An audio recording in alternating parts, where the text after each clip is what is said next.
أعوذ بالله من الشيطان الرجيم. بسم الله الرحمن الرحيم.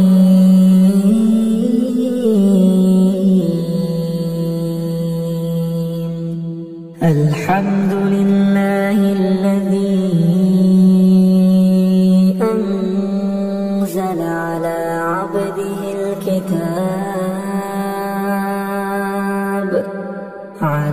عبده الكتاب ولم يجعل له عوجا قيما لينذر بأسا شديدا من لدنه ويبشر المؤمنين الذين يعملون الصالحات أن لهم أجرا حسنا ماكثين فيه أبدا وينذر الذين قالوا اتخذ الله ولدا ما لهم به من علم ولا لآبائهم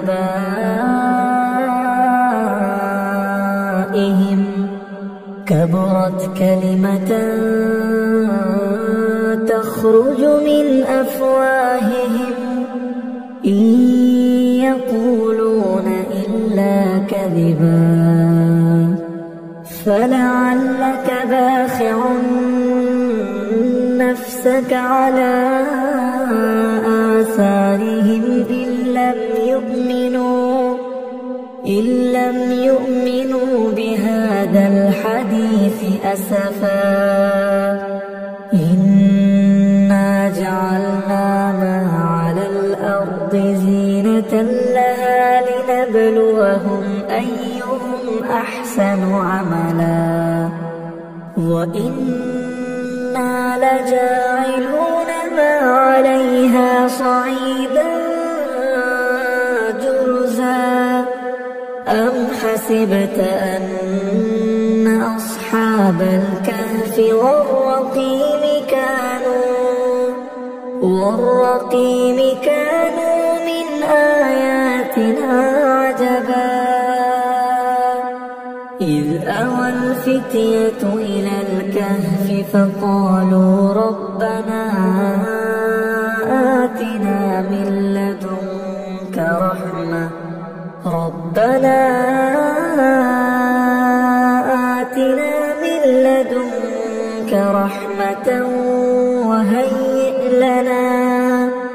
وهيئ لنا من أمرنا رشدا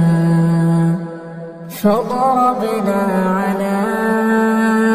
آذانهم في الكهف سنين عددا ثم بعثناهم لنعلم أي الحزبين أحصى لما لبثوا أمدا نحن نقص عليك نبأهم بالحق إنهم فتية آمنوا بربهم وزدناهم هدى وربطنا على قلوبهم إذ قاموا فقالوا ربنا رب السماوات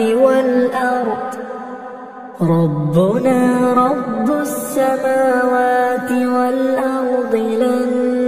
ندعو من دونه إلها لقد قلنا إذا شططا هؤلاء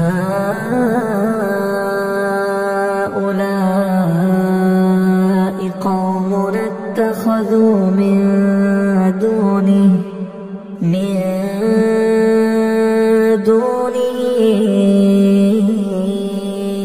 آلهة لولا يأتون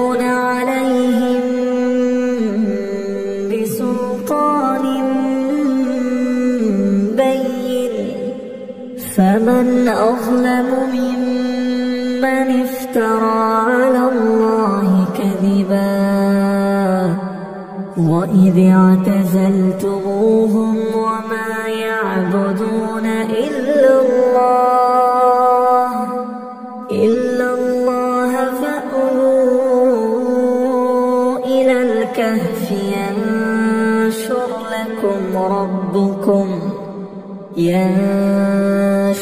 لكم ربكم من رحمته ويهيئ لكم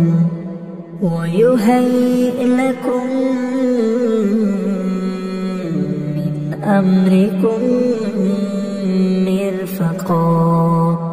وترى الشمس إذا طلعت تزاور عن كهفهم ذات اليمين وإذا غربت تقرضهم ذات الشمال وهم في فجوة منه ذلك من آيات الله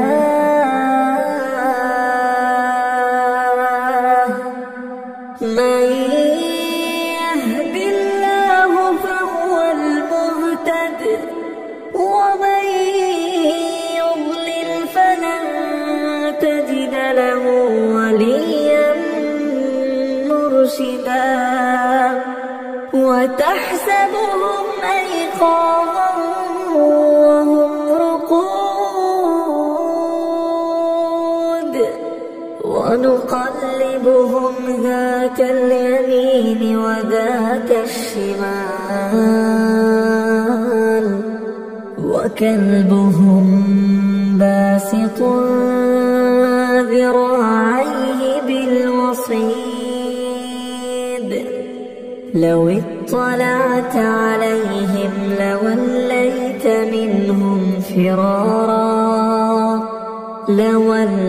منهم فرارا ولملئت منهم رعبا وكذلك بعثناهم ليتساءلوا بينهم قال قائل منهم كم لبثتم قالوا لبثنا يوما أو بعض يوم قالوا ربكم أعلم بما لبثتم فابعثوا أحدكم بورقكم هذه إلى المدينة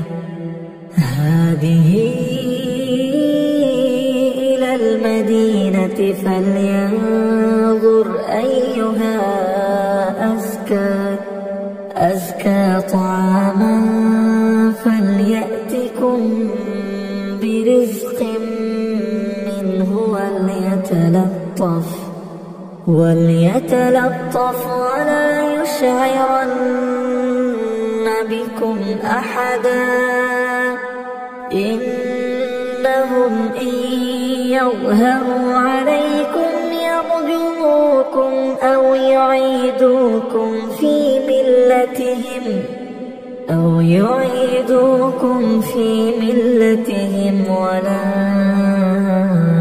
تفلحوا إذا أبدا وكذلك أعثرنا عليهم ليعلموا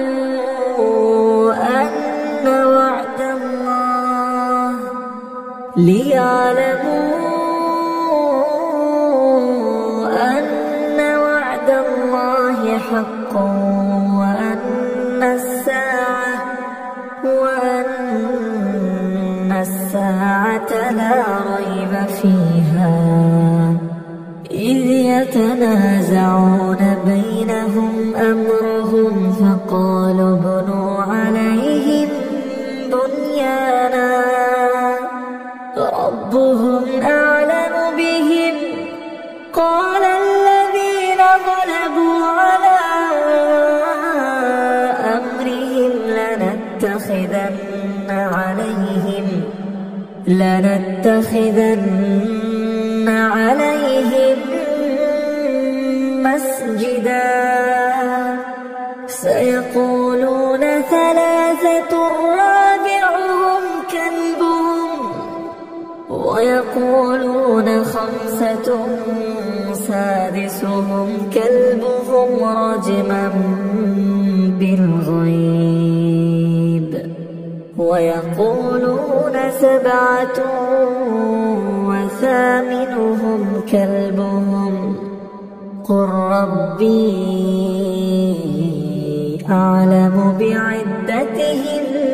ما يعلمهم إلا قليل فلا تمار فيهم إلا مراء ظاهرا ولا تستفت فيهم منهم أحدا ولا تقولن لشيء إني فاعل ذلك غدا إلا أن يشاء الله واذكر ربك إذا نسيت وقل عسى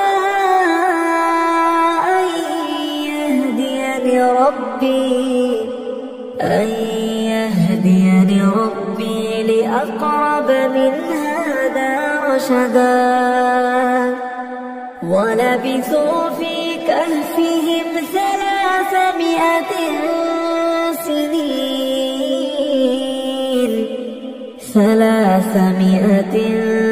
سنين وازدادوا 9 قل الله أعلم بما لبثوا له غيب السماوات والأرض أبصر به وأسمع ما لهم من دونه من ولي ولا يشرك في حكمه أحدا واتل ما أوحي إليك من كتاب ربك لا مبدل لكلماته ولن تجد من دونه ملتحدا واصبر نفسك مع الذين يدعون ربهم بالغداة والعشي يريدون وجهه ولا تعد عيناك عنهم تريد زينة الحياة الدنيا ولا تطع من أغفلنا قلبه عن ذكرنا واتبع هواه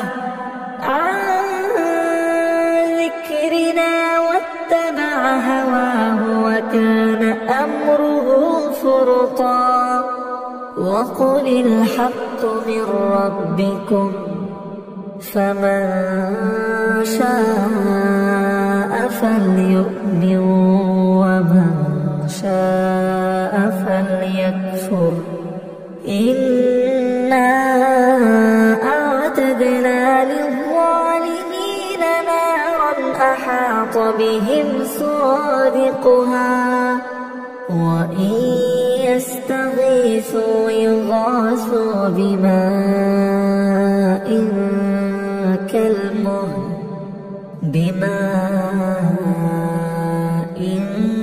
كالمهل يشوي الوجوه بئس الشراب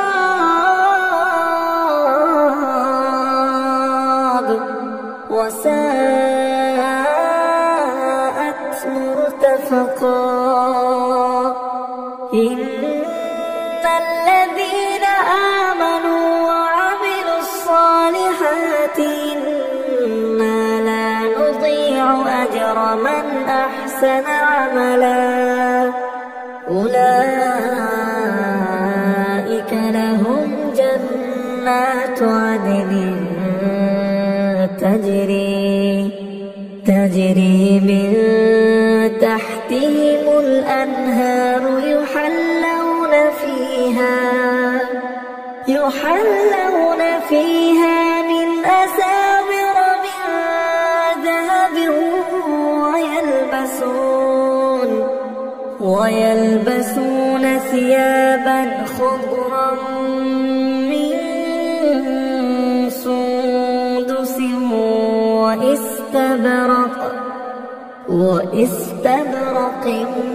متكئين فيها على الأرائك نعم الثواب وحسنت مرتفقا واضرب لهم مثل الرجلين جعلنا لأحدهما جنتين من أعناب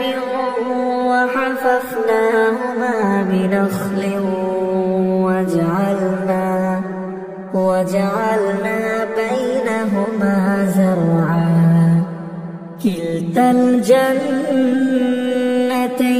آتت أكلها ولم تظلم منه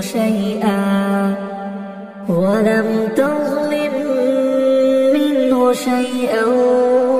وفجرنا خلالهما نهرا وكان له ثمر فقال لصاحبه وهو يحاوره أنا أكثر منك مالا وأعز نفرا ودخل جنته وهو ظالم لنفسه قال ما أظن أن تبيد هذه أبدا وما أظن الساعة قائمة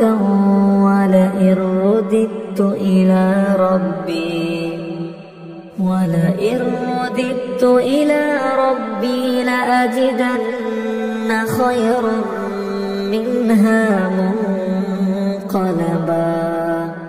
قال له صاحبه وهو يحاوره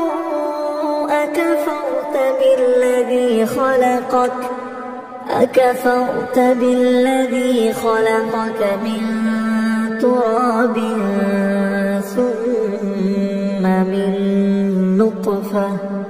ثم من نطفة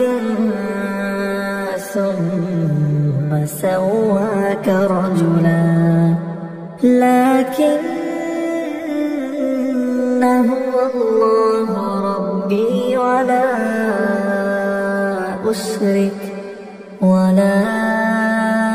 أشرك بربي أحدا ولولا إذ دخلت جنتك قلت ما شاء الله لا قوة إلا بالله إن ترني أنا أقل منك مالا وولدا فعسى ربي أن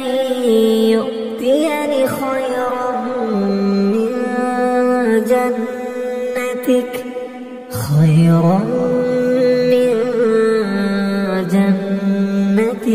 ويرسل عليها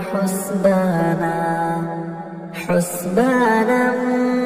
من السماء فتصبح صعيدا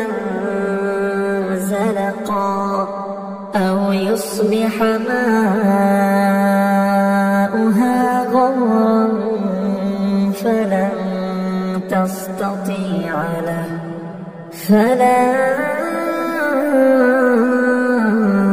تستطيع له طلبا وأحيط بثمره فأصبح يقلب كفيه على ما أنفق فيها وهي خاوية على عروشها ويقول يا ليتني لم أشرك بربي أحدا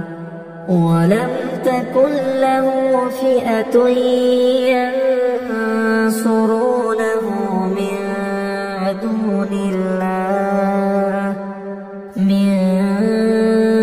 دون الله وما كان منتصرا هنالك الولاية لله الحق هو خير ثوابا وخير عقبا واضرب لهم مثل الحياة الدنيا كماء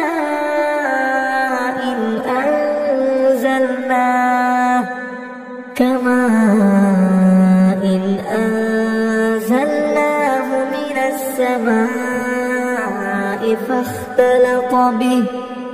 فاختلط به نبات الأرض فأصبح هشيما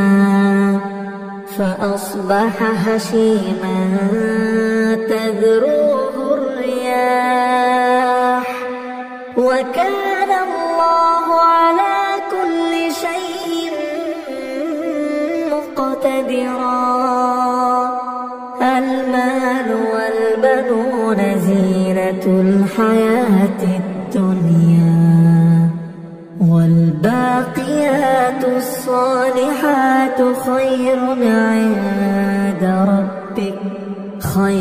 عند ربك ثوابا وخير أملا ويوم نسير الجبال وترى الأرض بارزة وحشرناهم فلم نغادر منهم أحدا وعرضوا على ربك صفا لقد جئتمونا كما خلقناكم أول مرة بل زعمتم أن لن نجعل لكم موعدا ووضع الكتاب فترى المجرمين مشفقين مما فيه ويقولون يا ويلتنا ما لهذا الكتاب لا يغادر صغيرة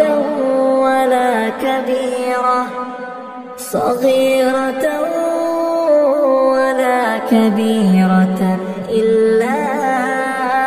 أحصاها ووجدوا ما عملوا حاضرا ولا يظلم ربك أحدا وإذ قلنا للملائكة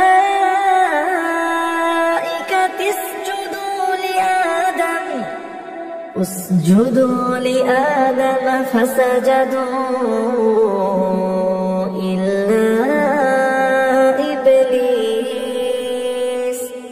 كان من الجن ففسق عن أمر ربه أفتتخذونه وذريته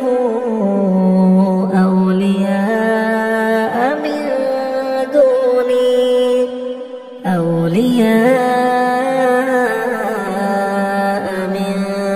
دوني وهم لكم بدلا ما أشهدتهم خلق السماوات والأرض ولا خلق أنفسهم وما كنت متخذ المضلين عضدا ويوم يقول نادوا شركائي الذين زعمتم فدعوهم فلم يستجيبوا لهم وجعلنا بينهم موبقا ورأى المجرمون النار فظنوا أنهم مواقعوها ولم يجدوا عنها مصرفا ولقد صرفنا في هذا القرآن للناس من كل مثل وكان الإنسان أكثر شيء جدلا وما منع الناس أن يؤمنوا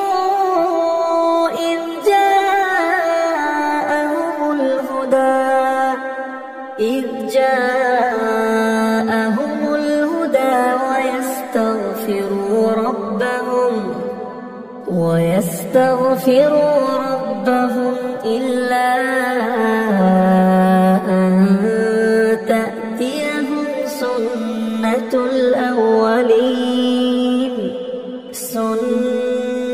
الأولين أو يأتيهم العذاب قبلا وما نرسل المرسلين إلا مبشرين ومنذرين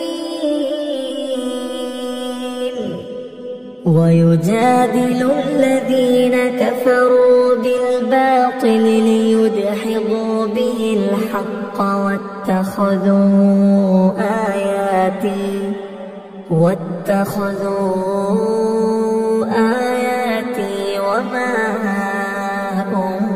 أنذروا هزوا ومن أظلم ممن ذكر بآيات ربه فأعرض عنها ونسي ما قدمت يداه إنا جعلنا على قلوبهم أكنة أن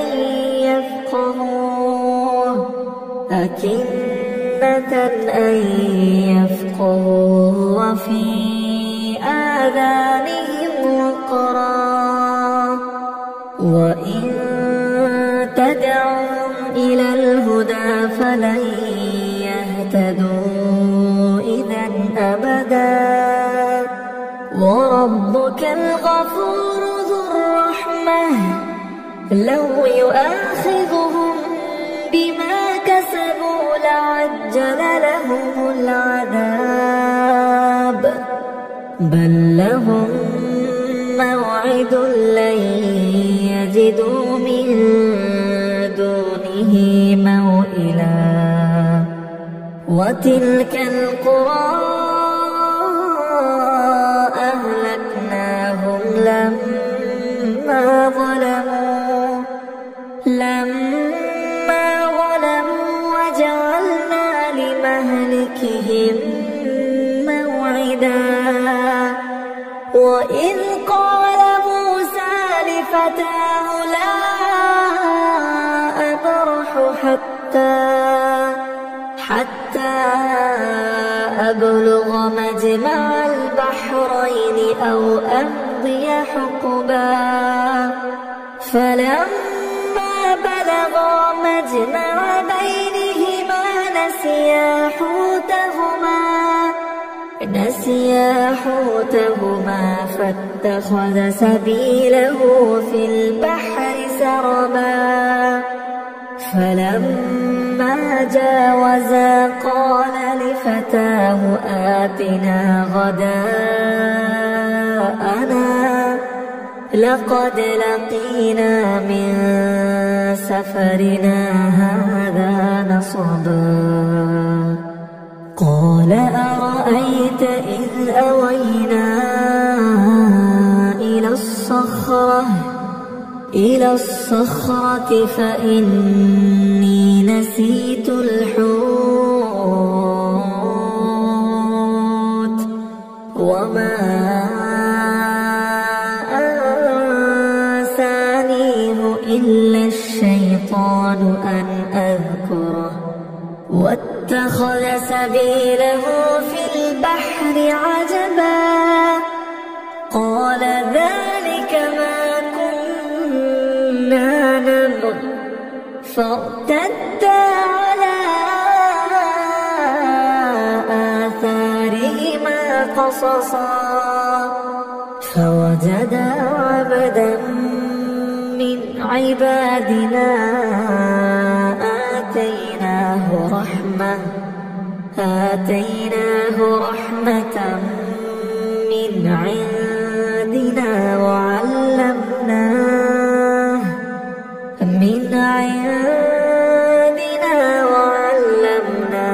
من لدنا علما قال له موسى هل أتبعك على أن تعلمني مما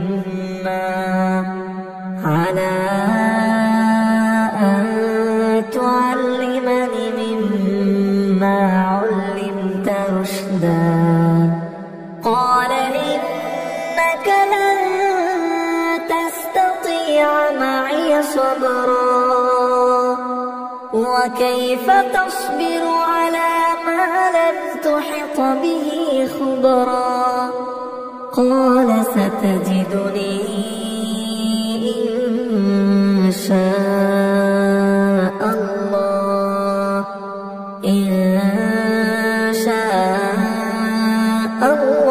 صابرا ولا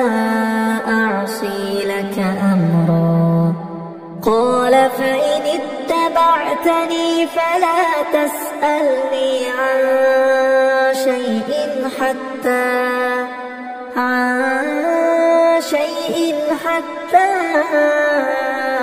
أحدث لك منه ذكرا فانطلقا حتى إذا ركبا في السفينة خرقها قال أخرقتها لتغرق أهلها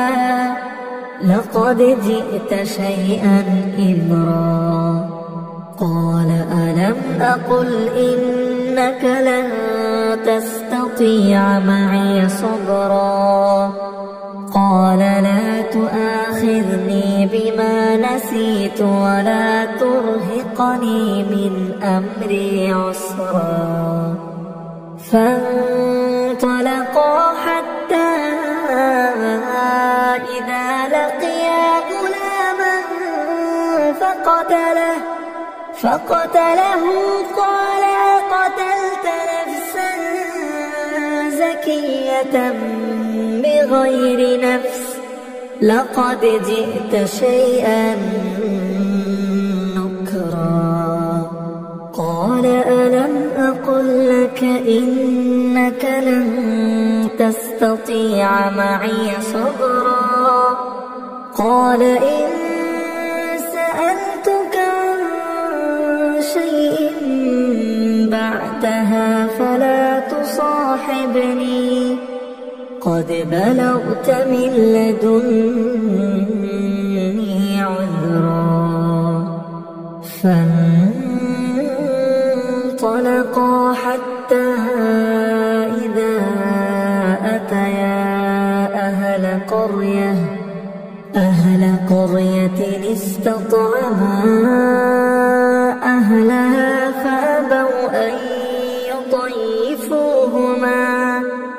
فأبوا أن يضيفوهما فوجدا فيها جدارا يريد أن ينقض فأقامه. قال لو شئت لاتخذت عليه أجرا. قال هذا فراق بيني وبينك، سأنبئك بتأويل ما لم تستطع عليه صبرا. أما السفينة فكانت لمساكين يعملون في البحر فأردت أن أعيبها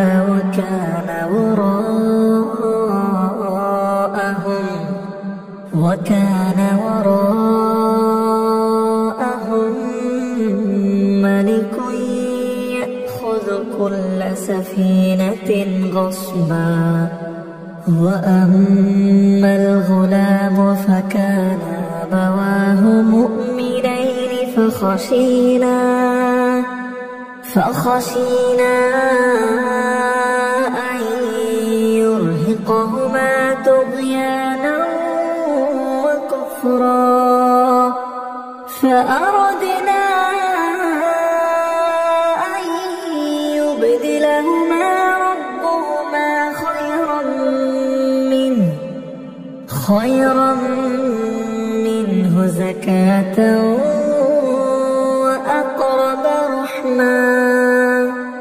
وأما الجدار فكان لغلامين يتيمين في المدينة وكان تحته كنز لهما وكان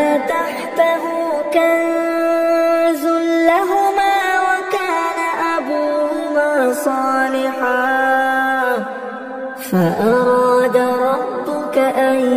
يبلغا أشدهما ويستخرجا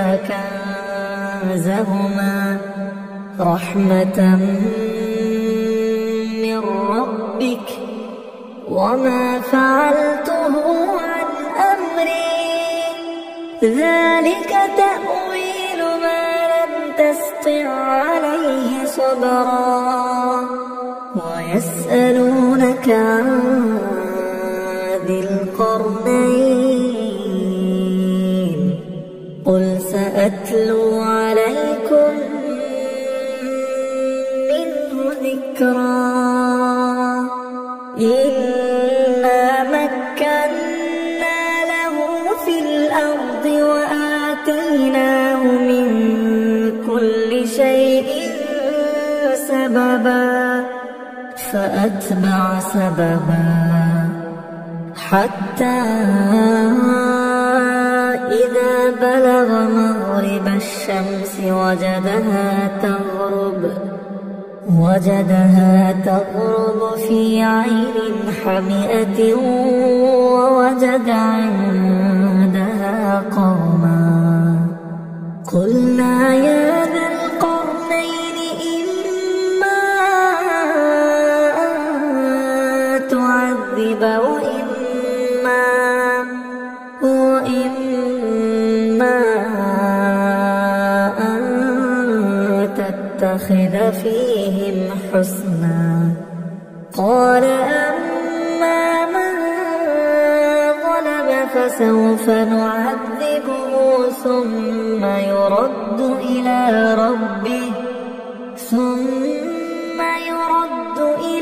ربه فيعذبه عذابا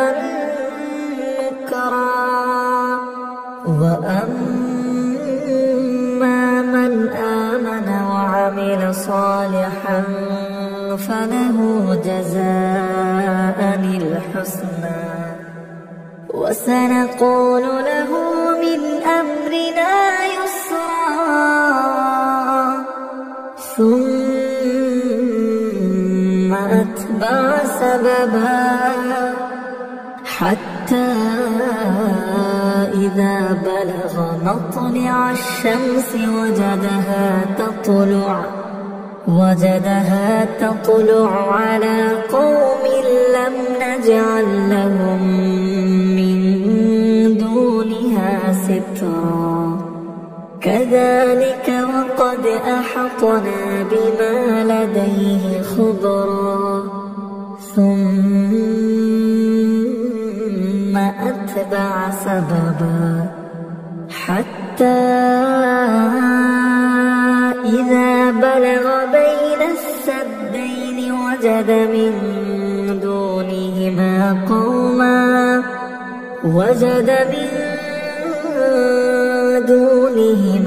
قوما لا يكادون يفقهون قولا قالوا يا ذا القرنين إن يأجوج ومأجوج مفسدون في الأرض فهل نجعل لك خرجا على أن تجعل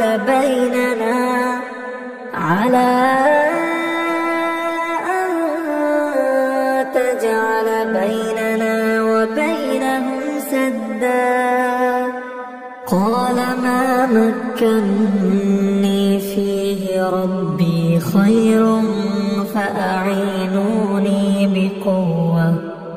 فأعينوني بقوة أجعل بينكم وبينهم ردما آتوني زبر الحديد حتى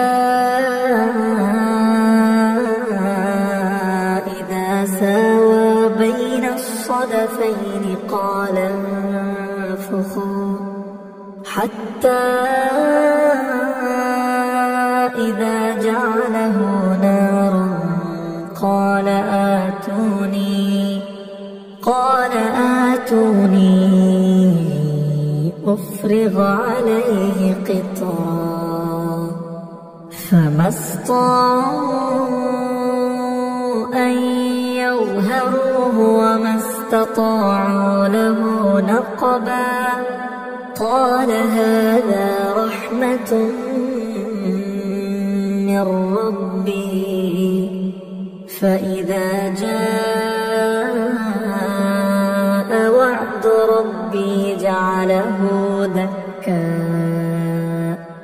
وكان وعد ربي حقا وتركنا بعضهم يومئذ يموج في بعض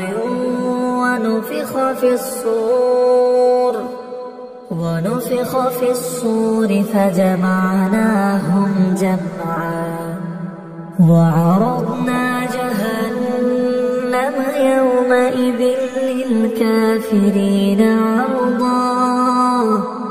الذين كانت أعينهم في غطاء عن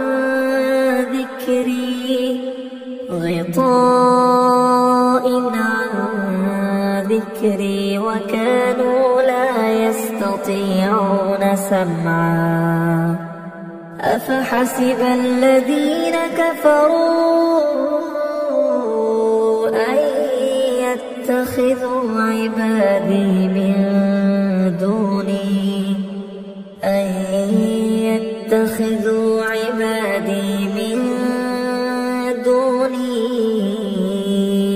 أولياء إنا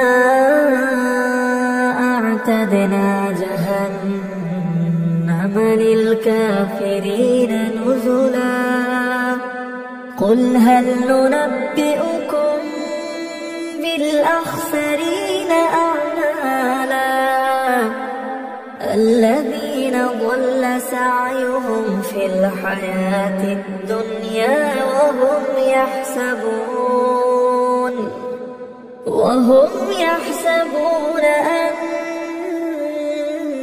أنهم يحسنون صنعا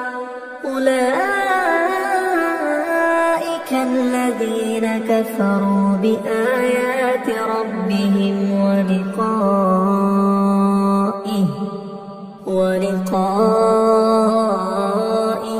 فحبطت أعمالهم فلا نقيم لهم يوم القيامة وزنا ذلك جزاؤهم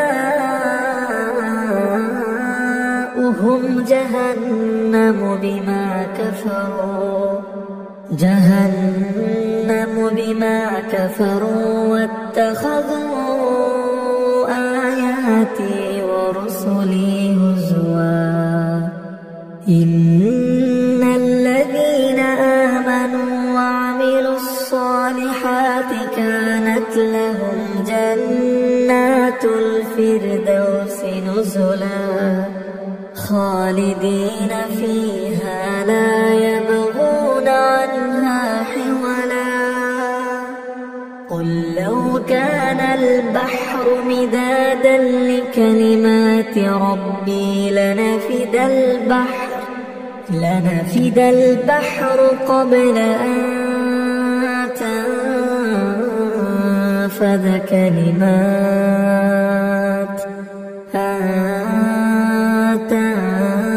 تنفذ كلمات ربي ولو جئنا بمثله مددا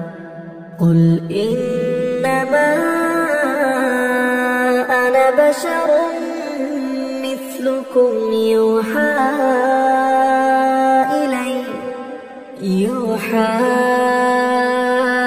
إلي أنما إلهكم إله واحد فمن كان يرجو لقاء ربه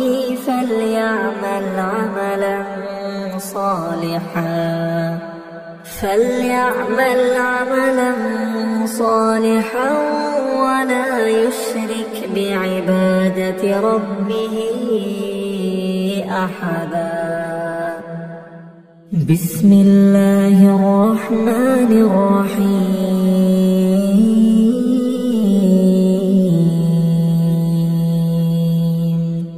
الحمد لله الذي أنزل على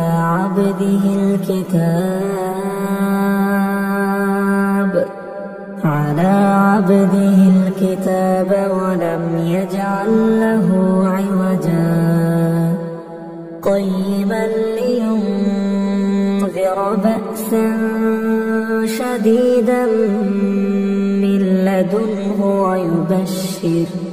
ويبشر المؤمنين الذين يعملون الصالحات أن لهم أجرا حسنا ماكثين فيه أبدا وينذر الذين قالوا اتخذ الله ولدا ما لهم به من علم ولا لآبائهم كبرت كلمة تخرج من أفواههم إن يقولون إلا كذبا فلعلك باخع نفسك على آثارهم إن لم يؤمنوا بهذا الحديث أسفا إنا جعلنا ما على الأرض زينة لها لنبلوهم أيهم أحسن عملا وإنا لجاعلون ما عليها صعيدا جرزا أم حسبت أن أصحاب الكهف والرقيم كانوا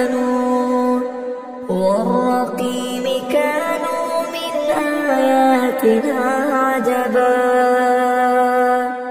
إذ أوى الفتية إلى الكهف فقالوا ربنا آتنا من لدنك رحمة ربنا آتنا من لدنك رحمة وهيئ لنا من أمرنا رشدا فضربنا على آذانهم في الكهف سنين عددا ثم بعثناهم لنعلم أي الحزبين أحصى لما لبثوا أمدا نحن نقص عليك نبأهم بالحق إنهم فتية آمنوا بربهم وزدناهم هدى وربطنا على قلوبهم إذ قاموا فقالوا ربنا رب السماوات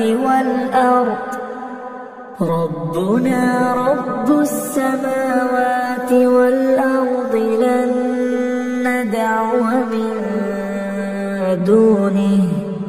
من دونه إلها لقد قلنا إذا شططا هؤلاء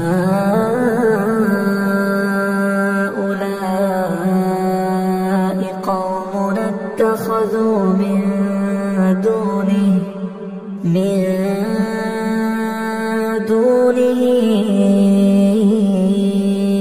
آلهة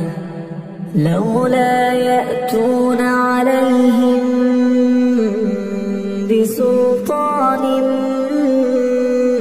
بين فمن أظلم ممن افترى على الله كذبا وإذ اعتزلتموهم وما يعبدون إلا الله فأووا إلى الكهف ينشر لكم ربكم من رحمته ويهيئ لكم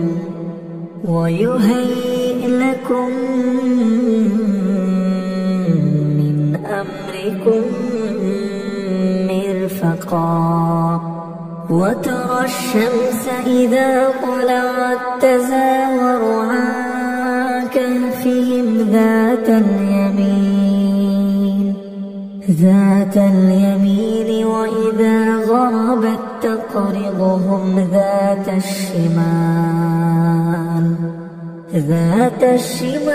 وهم في فجوة منه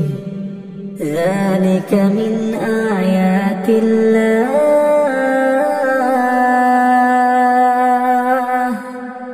من يهد الله فهو المهتد ومن يضلل فلن تجد له وليا مرشدا وتحسبهم أيقاظا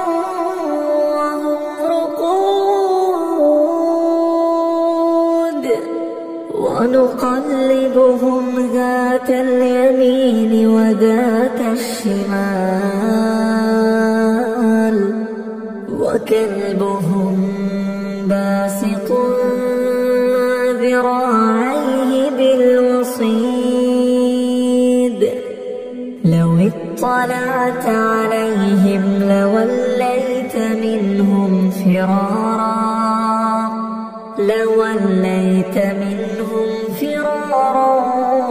ولملئت منهم رعبا وكذلك بعثناهم ليتساءلوا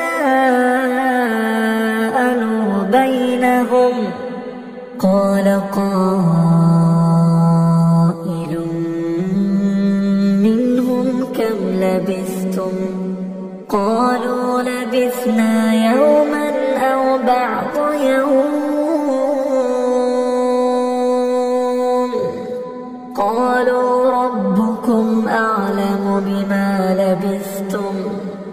فابعثوا أحدكم بورقكم هذه إلى المدينة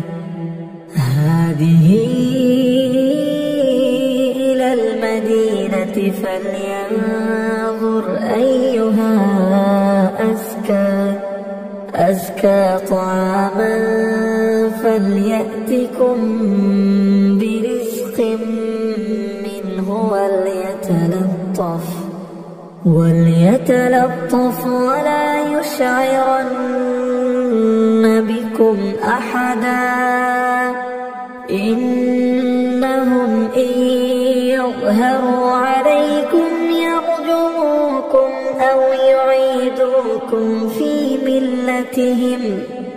أو يعيدوكم في ملتهم ولن تفلحوا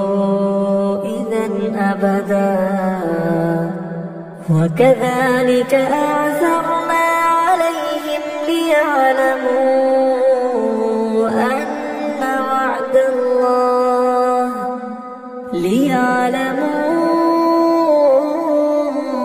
أن وعد الله حق وأن الساعة لا ريب فيها إذ يتنازعون بينهم أمرهم فقالوا ابنوا عليهم بنيانا ربهم أعلم بهم قال الذين غلبوا على أمرهم لنتخذن عليهم مسجدا سيقولون ثلاثة رابعهم كلبهم ويقولون خمسة سادسهم كلبهم رجما بالغيب ويقولون سبعة وثامنهم كلبهم قل ربي أعلم بعدتهم ما يعلمهم إلا قليل فلا تمار فيهم إلا مراء ظاهرا ولا تستفت فيهم منهم أحدا ولا تقولن لشيء إني فاعل ذلك غدا إلا أن يشاء الله واذكر ربك إذا نسيت وقل عسى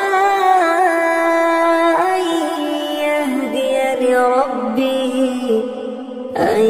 يهديني ربي لأقرب من هذا رشدا ولبثوا في كهفهم 300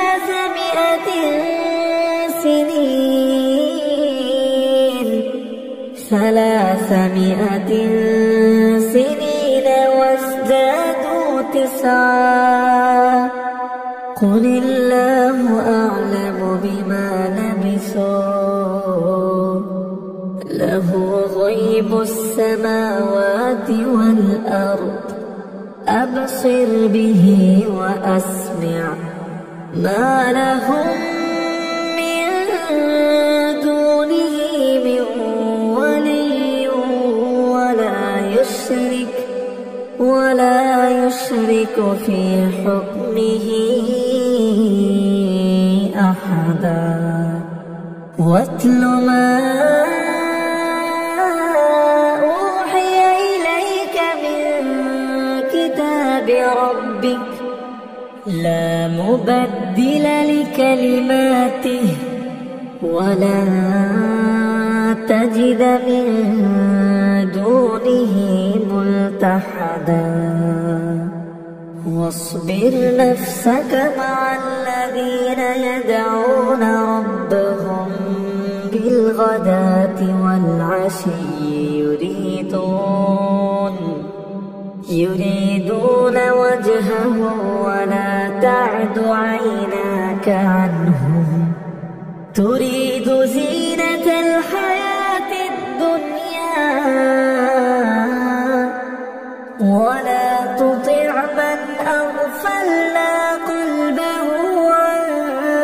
ذكرنا واتبع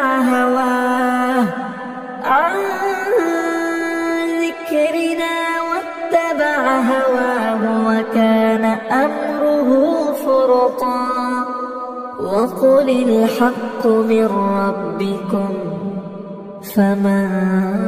شاء فليؤمن ومن شاء فليكفر إنا أعتدنا للظالمين نارا أحاط بهم سرادقها وإن يستغيثوا يغاثوا بماء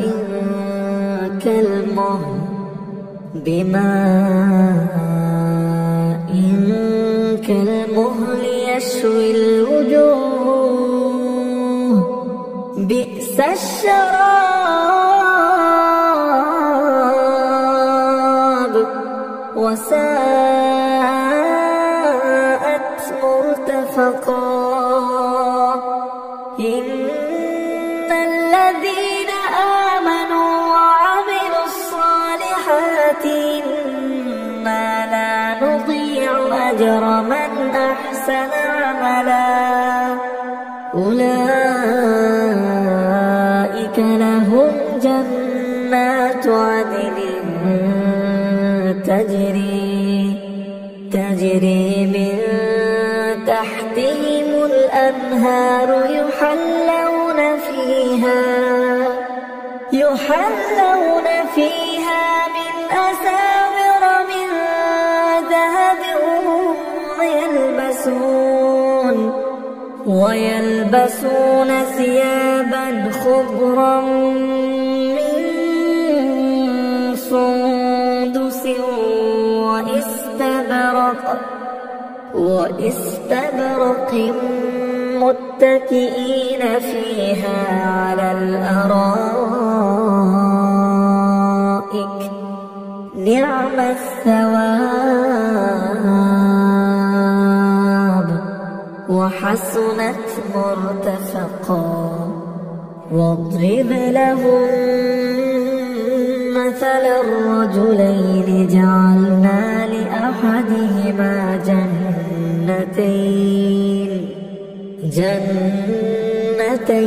من أعناب وحففناهما بنخل وجعلنا بينهما زرعا كلتا الجنتين آتت أكلها ولم تظلم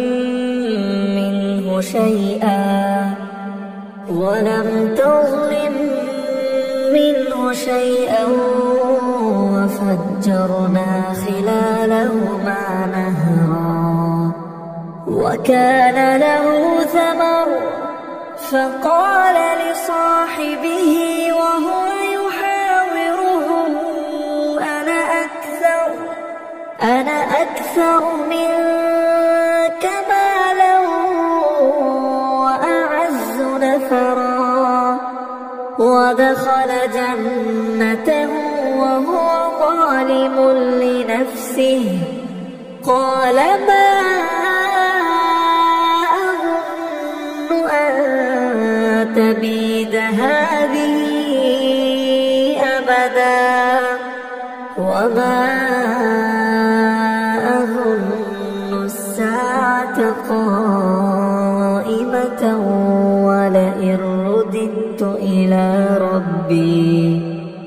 ولئن رددت إلى ربي لأجدن خيرا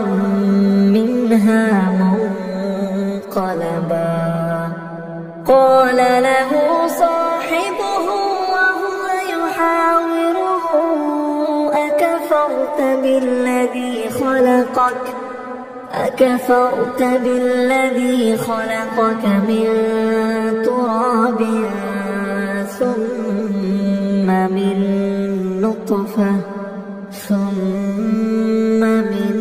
نطفة ثم سواك رجلا لكن هو الله ربي ولا أشرك بربي أحدا ولولا إذ دخلت جنتك قلت ما شاء الله لا قوة إلا بالله إن ترني أنا أقل منك مالا وولدا فعسى ربي أن يؤتيني خيرا من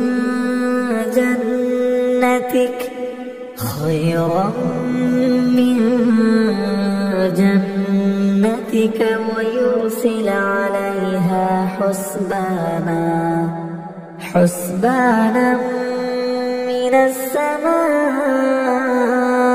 فتصبح صعيدا زلقا أو يصبح ماؤها غورا فلن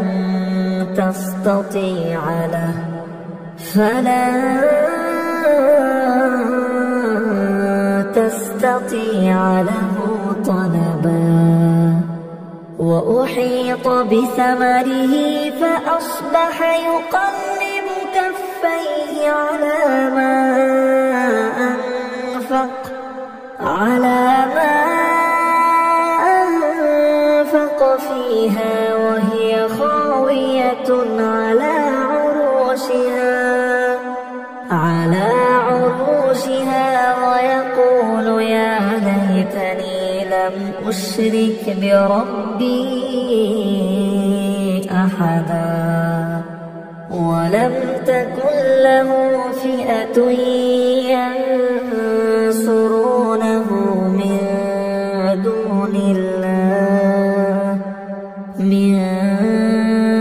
دون الله وما كان منتصرا هنالك الولاية لله الحق هو خير ثوابا وخير عقبا واضرب لهم مثل الحياة الدنيا كماء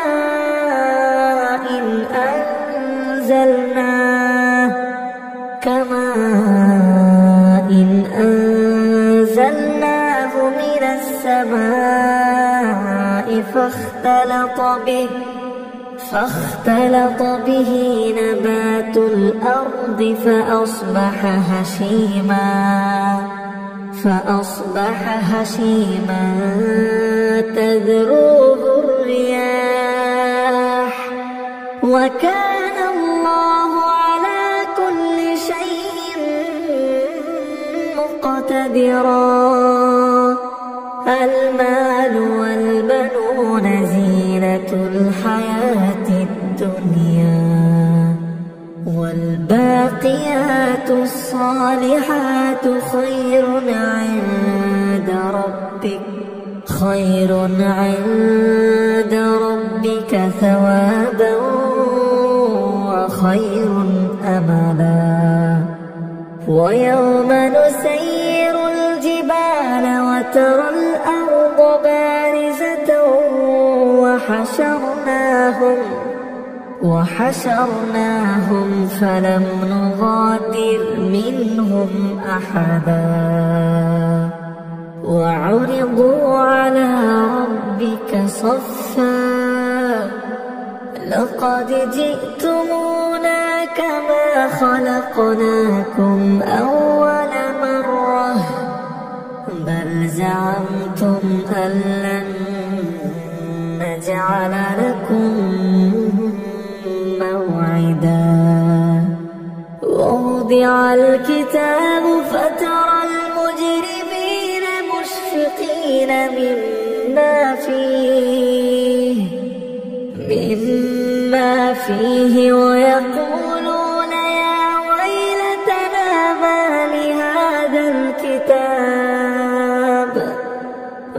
لهذا الكتاب لا يغادر صغيرة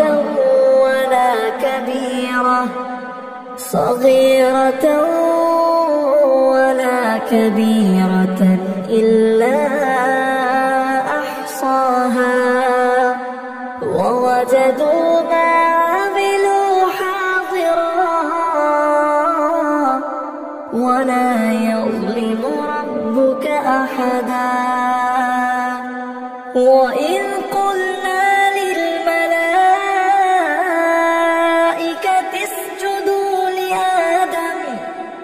اسجدوا لآدم فسجدوا إلا إبليس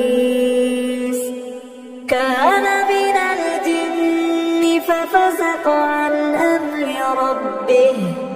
أفتتخذونه وذريته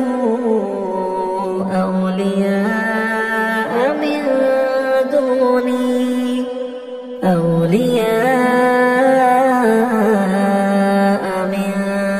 دوني وهم لكم عدو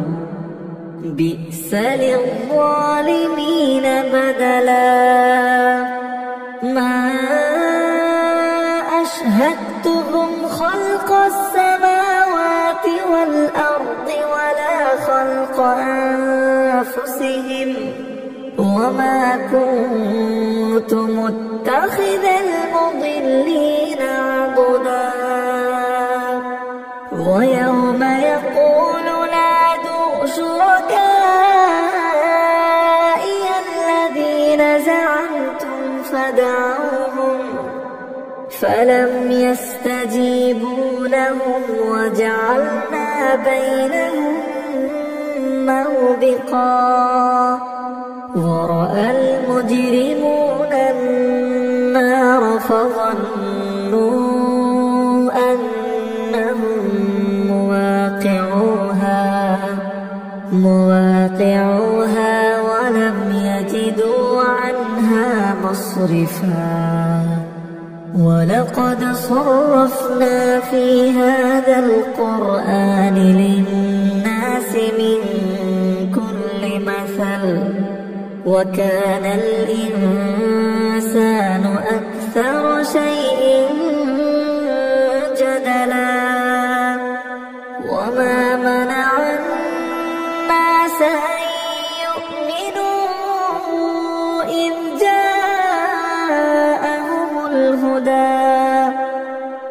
جاءهم الهدى ويستغفروا ربهم إلا أن تأتيهم سنة الأولين أو يأتيهم العذاب قبلا وما نرسل المرسلين إلا مبشرين ومنذرين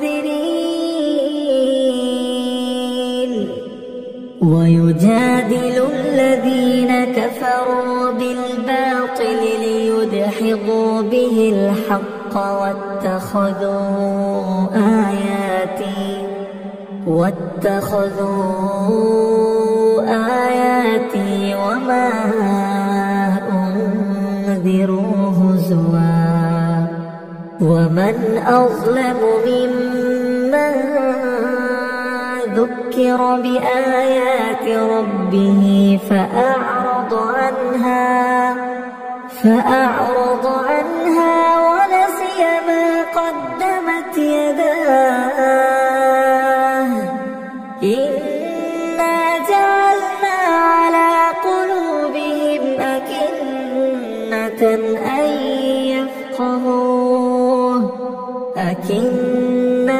أن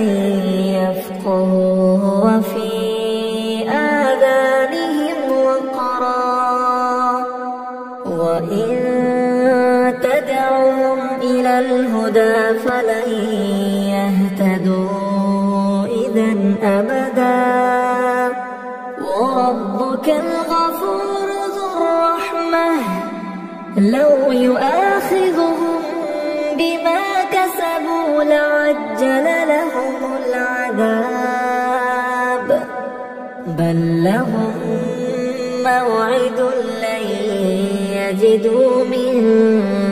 دونه موئلا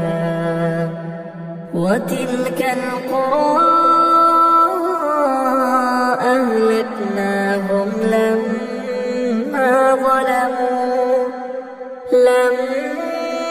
ظلموا وجعلنا لمهلكهم موعدا وإذ قال موسى لفتاه لا أبرح حتى أبلغ مجمع البحرين أو أمضي حقبا فلما بلغا مجمع بينهما نسيا حوتهما فاتخذ سبيله في البحر سربا فلما جاوزا قال لفتاه آتنا غداءنا لقد لقينا من سفرنا هذا نصبا قال أرأيت إذ أوينا إلى الصخرة فإني نسيت الحوت وما أنسانيه إلا الشيطان أن أذكره واتخذ سبيله في البحر عجبا قال ذلك ما كنا نبغ فارتدا على آثارهما قصصا فوجدا عبدا من عبادنا آتيناه رحمة من عندنا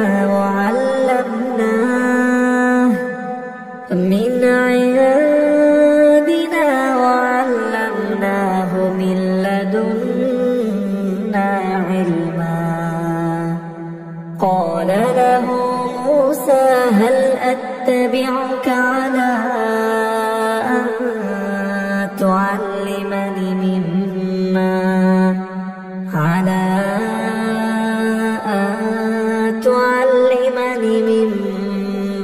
علمت رشدا قال إنك لن تستطيع معي صبرا وكيف تصبر على ما لم تحط به خبرا قال ستجدني إن شاء الله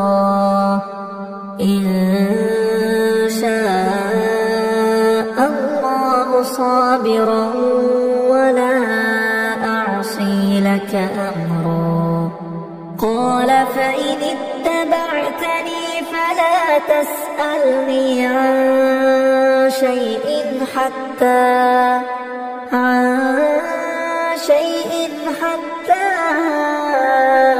أحدث لك منه ذكرا. فانطلقا حتى إذا ركبا في السفينة خرقها قال أخرقتها لتغرق أهلها لقد جئت شيئا إمرا. قال ألم أقل إنك لن تستطيع معي صبرا. قال لا تؤاخذني بما نسيت ولا ترهقني من أمري عسرا. فانطلقا حتى إذا لقيا غلاما فقتله قال أقتلت نفسا زكية بغير نفس لقد جئت شيئا نكرا. قال ألم أقل لك إنك لن تستطيع معي صبرا. قال إن سألتك عن شيء بعدها فلا تصاحبني قد بلغت من لدني عذرا. فانطلقا حتى إذا أتيا أهل قرية استطعما أهلها فأبوا أن يضيفوهما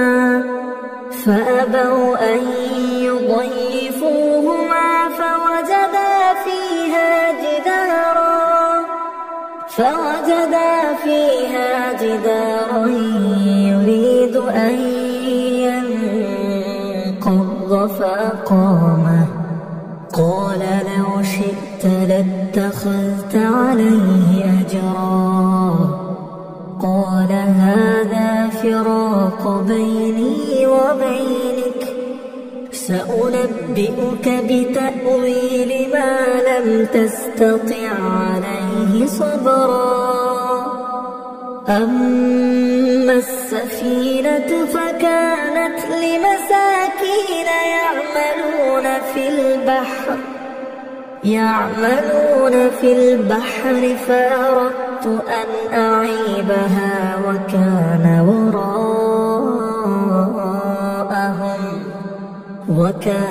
وراءهم ملك يأخذ كل سفينة غصبا. وأما الغلام فكان أبواه مؤمنين فخشينا أن يرهقهما طغيانا وكفرا. فأردنا أن يبدلهما ربهما خيرا منه زكاة وأقرب رحما. وأما الجدار فكان لغلامين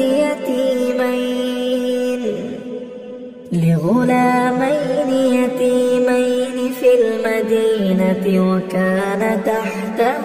كنز لهما وكان أبوهما صالحا. فأراد ربك أن يبلغا أشدهما ويستخرجا كنزهما رحمة من ربك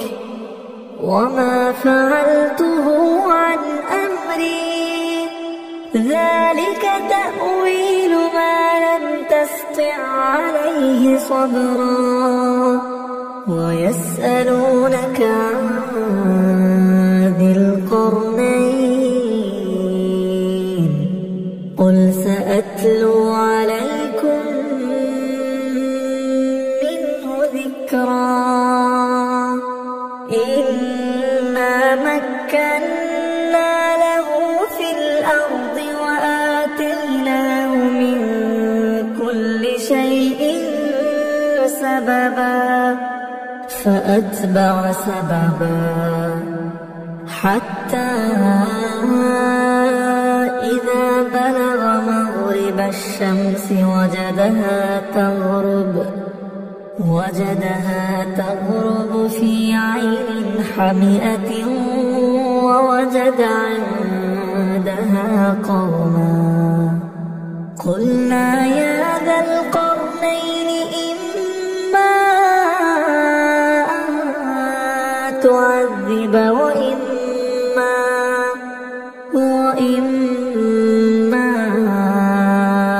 أن تتخذ فيهم حسنا قال أما من ظلم فسوف نعذبه ثم يرد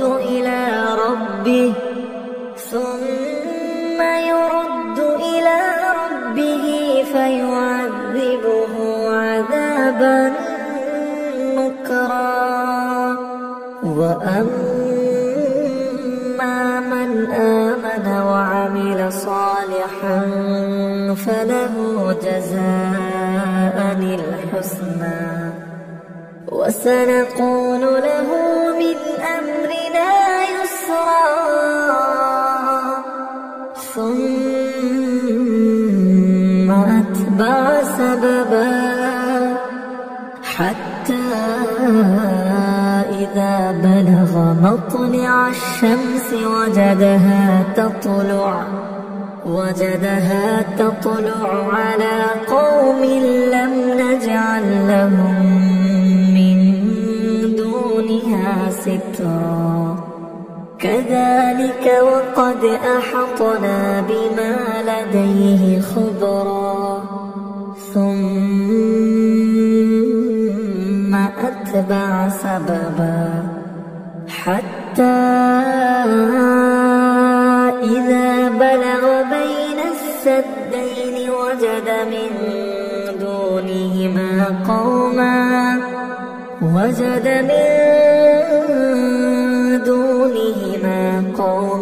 لا يكادون يفقهون قولا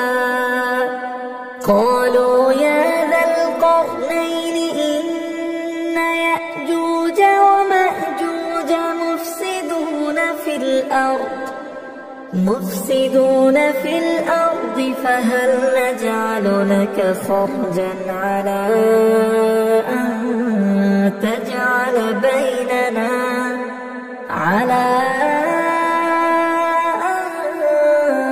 تجعل بيننا وبينهم سدا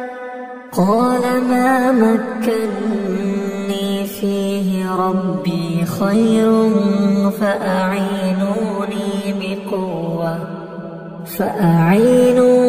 بقوة أجعل بينكم وبينهم ردما آتوني زبر الحديد حتى إذا ساوى بين الصدفين قال انفخوا حتى إذا جعله نارا قال آتوني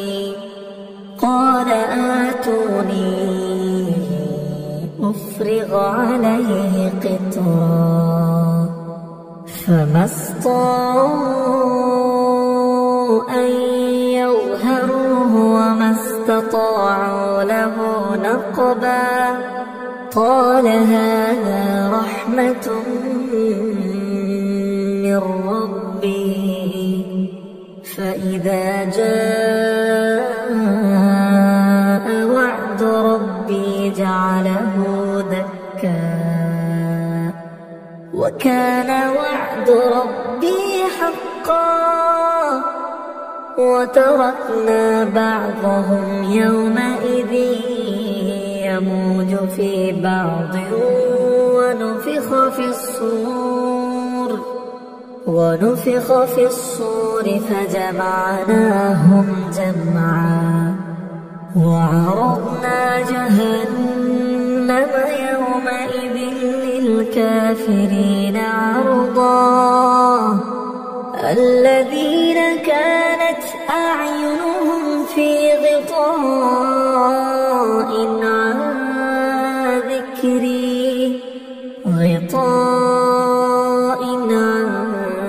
ذكري وكانوا لا يستطيعون سمعا أفحسب الذين كفروا أن يتخذوا عبادي من دوني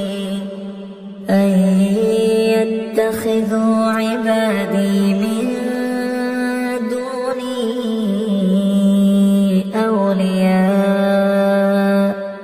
إنا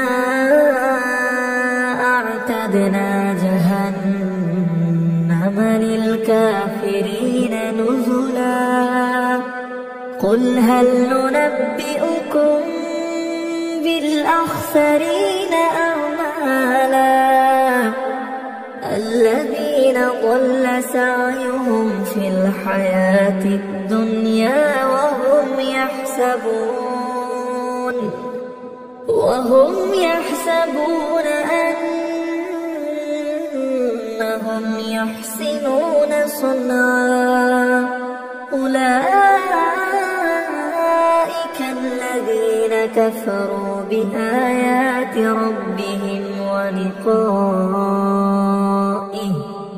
ولقائه فحبطت أعمالهم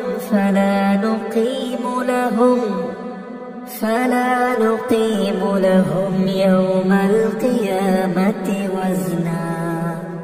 ذلك جزاؤهم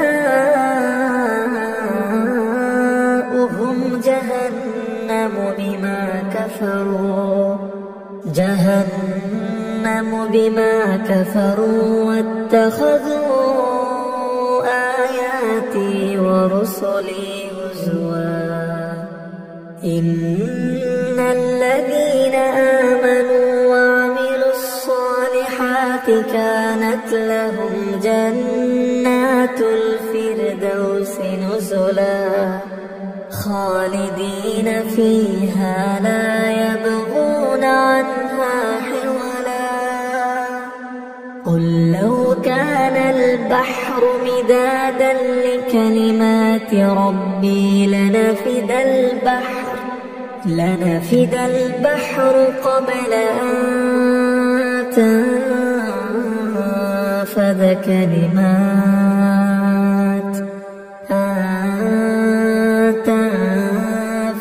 كلمات ربي ولو جئنا بمثله مددا قل إنما أنا بشر مثلكم يوحى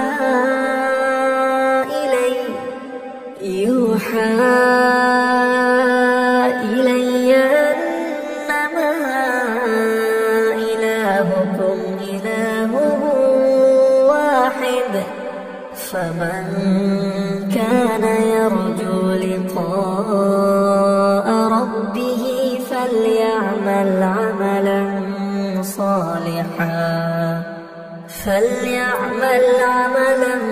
صالحا ولا يشرك بعبادة ربه أحدا.